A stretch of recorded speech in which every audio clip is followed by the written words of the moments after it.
من وقر صاحب بدعہ، جس شخص نے بدعتی شخص کی تعظیم کی، فقد آن علی عدم الاسلام، اس نے اسلام کو گرانے میں کیا کیا؟ مدد کی، اسلام کو گرانے میں مدد کی۔ یہ تو دور کی بات ہے، آج تو لوگ بولتے بدعتی کو امام بنا۔ یہ تعظیم نہیں ہے امام بنانا، سب اس کے آواز پر سجدے میں جاتے ہیں، یہ تعظیم نہیں۔ فرمایا کہ بدعتی شخص کی جس نے تعظیم کی اس نے گویا کہ کیا کیا؟ اسلام کو گرانے میں تکلیف دی۔ اور بدعتی کیسا شخص ہے کہ جس سے اللہ پاک نے ان اللہ حجب التوبہ عن صاحب البدع، کہ صاحب بدع سے جو ہے نا کس کو بند کیا ہے؟ توبے کو بند کیا ہے۔ اس لیے کہ بدعتی جو عمل کرتا ہے وہ دین سمجھ کے کرتا ہے۔ وہ کیا سمجھتے ہیں؟ دین سمجھتے ہیں۔ وہ کہتے ہیں ہم درود ہی پڑھ رہے ہیں، ہم قرآن خوانیاں ہی تو کر رہے ہیں، ہم میلاد ہی تو کر رہے ہیں، ہم کیا کون سا برا کام کر رہے ہیں؟ آج تک انہوں نے اس کو گناہ نہیں سمجھا۔ انسان جب کسی گناہ کو گناہ سمجھتا ہے پھر توبے کی توفیق ہوتی ہے۔ جب کوئی شخص گناہ کو گناہ نہیں سمجھتا اس کو توبے کی توفیق نہیں ہوتی۔ بدعتی شخص دین اپنے بنائے ہوئے عمل کو دین سمجھتے ہیں اور اس پہ آخرت پہ امید رکھتا ہے کہ مجھے یہ بہترین عمل ہے، یہ اعمال سیکھ لو، اس لیے کہ کفر پھر جو ہے نا گرجنے لگ گیا ہے۔ علماء اور طلباء شہادت کی آرزو رکھتے ہیں، علماء اور مدارس اہل یورپ کا جنہوں نے راستہ روکا تھا، آج تمہیں معلوم ہو چکا ہے کہ یہی مخلصین لوگ ہیں جن کی وجہ سے اسلام بچا ہوا ہے۔ آج پھر وہ للکار رہا ہے کہ بلوچستان میں مدارس بہت ہیں، ان مدارس کو ختم کرنا ہے۔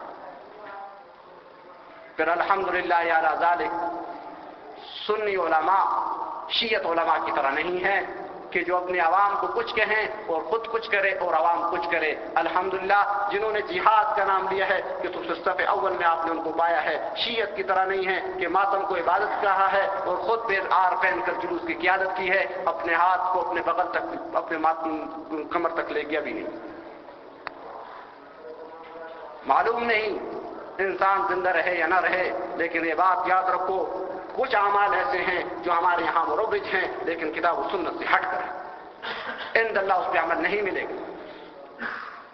ہر عمل کو کرنے سے پہلے آپ کو پرکھنا ہوگا، خواہ ذکر ہے، خواہ وظیفہ ہے، خواہ نوافل ہے، خواہ قرآن کا پڑھنا ہے، جو بھی عمل ہے اس کو تمہیں اصحاب رسول کے اعمال میں تولنا پڑے گا کہ آپ کو دیکھنا ہوگا کہ اصحاب رسول نے کیا ہے کہ نہیں کیا، نبی نے کیا ہے کہ نہیں کیا ہے۔ ممکن ہے میرے بعد اور علماء حق پیدا ہو یا علماء سو پیدا ہو، آپ کو گمراہ نہ کرے، لیکن اس ضابطے کو یاد رکھو، اس لیے کہ قرآن کہتا ہے یوم تبیض وجوہ وتسود وجوہ، کہ اس دن بعض چہرے سفید ہوں گے بعض چہرے سیاہ ہوں گے۔ یہ سفید چہرے والوں کو تفسیر ابن کثیر حضرت عبداللہ ابن عباس سے اس کی تفسیر میں یہ بیان کرتا ہے کہ سفید چہرے والے سنت پر عمل کرنے والے لوگ ہوں گے اور سیاہ چہرے والے کون ہوں گے؟ جو سنت کو ترک کرنے والے ہوں گے۔ اللہ پاک ہماری حفاظت فرمائے۔ جو اعمال ہم کرتے ہیں اگر معلوم ہو یہ بدعت ہے، اختلاف پڑ جائے کہ سنت ہے یا بدعت ہے، تو اس کو ترک کرنا اولا ہے، اس کو ترک کرنا اولا ہے۔ سنت کوئی کہے سنت ہے کوئی کہے بدعت ہے تو پھر ترک کرنا اولا ہو جاتا ہے۔ ایسا نہ ہو کہ انسان ایک بدعت کو سنت سمجھ کے کرے۔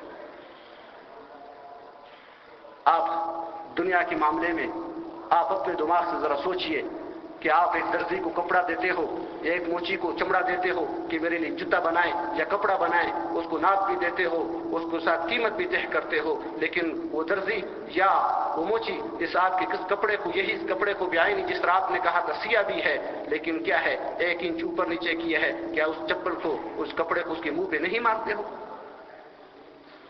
تو یہ اعمال بھی عند اللہ اسی طرح کرو کہ جس طرح نبی نے کیا، جس کے اصحاب نے کیا تو مقبول ہے، اگر اسی طرح نہیں کیا بظاہر کتنا اچھا ہے وہ مردود ہے۔ اللہ پاک ہماری حفاظت فرمائے، اللہ پاک دشمنان اسلام سے ہماری حفاظت فرمائے۔ وآخر دعوانا الحمدللہ رب العالمین۔